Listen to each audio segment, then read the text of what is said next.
নিশ্চয়ই হিমবাহ হ্রদ ভেঙে গেলে এই রকম মহাপ্রলয় হয়, কিন্তু হিমবাহ হ্রদ কেন তৈরি হচ্ছে এবং হিমবাহ হ্রদের সংখ্যা কি বাড়ছে? কেন বারবার হিমবাহ হ্রদ এরকম ভাবে বলতে হচ্ছে আমাদের? একটু কথা বলে নিই। আমার সঙ্গে রয়েছেন পরিবেশবিদ সুজীব কর। সুজীব বাবু, হিমবাহ হ্রদ আগের তুলনায় কি অনেক পরিমাণে বেশি বেশি করে তৈরি হচ্ছে? কেন তৈরি হচ্ছে? অ্যাকচুয়ালি বিষয়টা হলো যে গ্লোবাল ওয়ার্মিং বা গ্লোবাল ক্লাইমেটিক চেঞ্জ যেটাকেই বলুন না কেন, তার ফলে এত দ্রুত গতিতে টেম্পারেচার ডেভিয়েশন হচ্ছে যে হিমালয়ের নিম্ন উপত্যকা অঞ্চল অর্থাৎ মধ্য উচ্চ হিমালয়ের যে মাঝামাঝি যে জায়গাগুলো, এই জায়গাগুলোতে প্রচুর পরিমাণে টেম্পারেচার ডেভিয়েট করছে।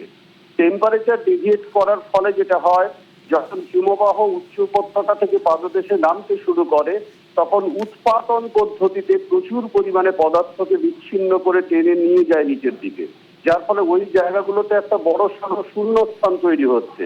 সেই শূন্যস্থানগুলোতে পরবর্তীকালে বরফ গলা জল জমে গিয়ে আলটিমেটলি কিন্তু এই ধরনের বড় বড় লেকগুলো তৈরি হচ্ছে। বেসিক্যালি এই লেকগুলো কিন্তু খালি চোখে দেখতে পাওয়া যায় না, কারণ এরা বরফের চাদরের তলায় অবস্থান করে। সেই কারণের জন্য এদের সঠিকভাবে প্রেডিকশন সিস্টেমও এখনো পর্যন্ত তৈরি হয়নি। যেটা ঘটে সেটা হচ্ছে, উচ্চ উপত্যকা থেকে যদি কোনো হিমবাহের অংশ বিচ্ছিন্ন হয়ে ধসে পড়ে, তখন এই নিম্ন উপত্যকায় হালকা আইস শিটের তলায় থাকা হ্রদগুলো তাতে প্রচন্ড চাপ পড়ে এবং সেই চাপের পরে পুরো লেকটা আউট হয় এবং সেখান থেকে টোটাল জলটা বাইরের দিকে আসে। নিশ্চয়ই আপনারা জানেন যে হিমালয় পার্বত্য অঞ্চল দীর্ঘদিন ধরে জল শূন্যতার মধ্যে রয়েছে। গ্লেশিয়ার গুলো আস্তে আস্তে রিট্রিট করে যাচ্ছে। সেই কারণের জন্য মাটির মধ্যে এই ধরনের লেক প্রবেশ করে এবং সেই জল প্রবেশ করার ফলে আলটিমেটলি মাটির তলাতে যে সেডিমেন্ট গুলো থাকে, সেই সেডিমেন্টের সাথে এদের একটা অদ্ভুত সম্পর্ক হয়। আমরা এই পদ্ধতিটাকে বলে থাকি সলিক্লাকশন, যার ফলে প্রচুর সেডিমেন্ট জলের সঙ্গে গুলে থাকে। ঠিক। আমি সুজীববাবু আরো একটা প্রশ্ন আপনার কাছে রাখবো, যে নির্মাণ বিভিন্ন জায়গায়, নেপালে বলুন, সিকিমে বলুন, বা উত্তরাখণ্ডে বলুন, কেদারনাথে বলুন, অনেক সময় নির্মাণকে দায়ী করা হয়। নির্মাণও কি উষ্ণায়ন বাড়ার জন্য এবং এই ধরনের বিপর্যয়ের কারণ? অ্যাকচুয়ালি তাই, আমি সেই জায়গাটাতেই যাচ্ছিলাম। যার ফলে যেটা হচ্ছে দেখি, আলটিমেটলি এই সমস্ত অঞ্চলের সারফেস দ্রুত গতিতে তার ব্যালেন্সটাকে হারিয়ে ফেলছে।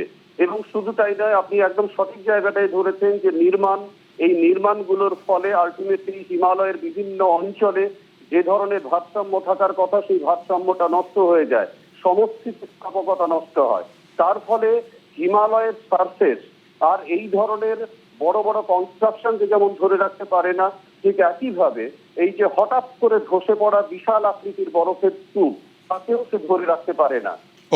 আজকে যে ঘটনাটা ঘটেছিল সেটা হচ্ছে, তিব্বত থেকে বিশাল আকৃতির একটা বরফ স্তূপ উচ্চ হিমালয় থেকে মধ্য হিমালয়ের পাদদেশে ধসে পড়ে এবং তখন সেখান থেকে গ্লেসিয়ার লেক বাস্ট হয় এবং সেটা জলধারাকে আটকে দেয়। পরবর্তীকালে তার লোয়ার নিচে একটা জলধার ছিল, সেই জলধারটাও বাস্ট হয়। ফলে জলধার এবং তার সঙ্গে সঙ্গে গ্লেসিয়ার লেকের জল, তার সঙ্গে প্রচুর সেডিমেন্ট টোটাল অঞ্চলটার উপর দিয়ে ফ্ল্যাশ ফ্লাড তৈরি করে বেরিয়ে যায়। ধন্যবাদ।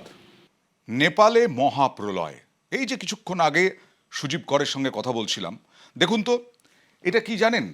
এটা হচ্ছে তিব্বত নেপাল সীমান্তে তিব্বতের ইমিগ্রেশন অফিস। কি রাক্ষুসে ঢেউ, ভয়ঙ্কর রাক্ষুসে ঢেউ। দেখুন কি ভয়ঙ্কর না? মনে হচ্ছে না বাস্তবে দেখছি এটা? অবাক হয়ে যাচ্ছি।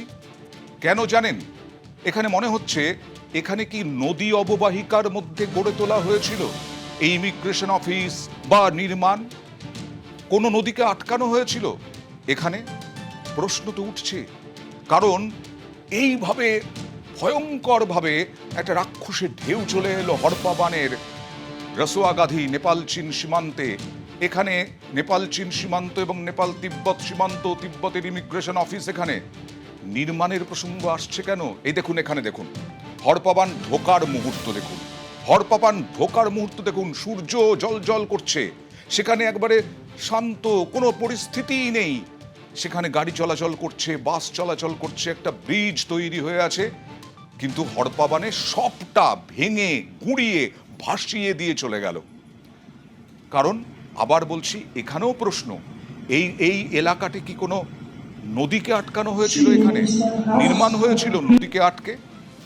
প্রকৃতিকে যখন বাধা দেওয়া হয়, প্রকৃতি তার ডাবল একেবারে মার দেয় মানুষকে।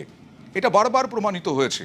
নেপালে মহাপ্রলয়ে নেপালে যে 15টা জলবিদ্যুৎ কেন্দ্র যা নষ্ট হয়েছে বলে জানা যাচ্ছে, সেই নেপালের যে 15টা জলবিদ্যুৎ কেন্দ্র কিভাবে গড়া হয়েছিল? প্রশ্ন আসছে পাহাড় কেটে, গাছ কেটে।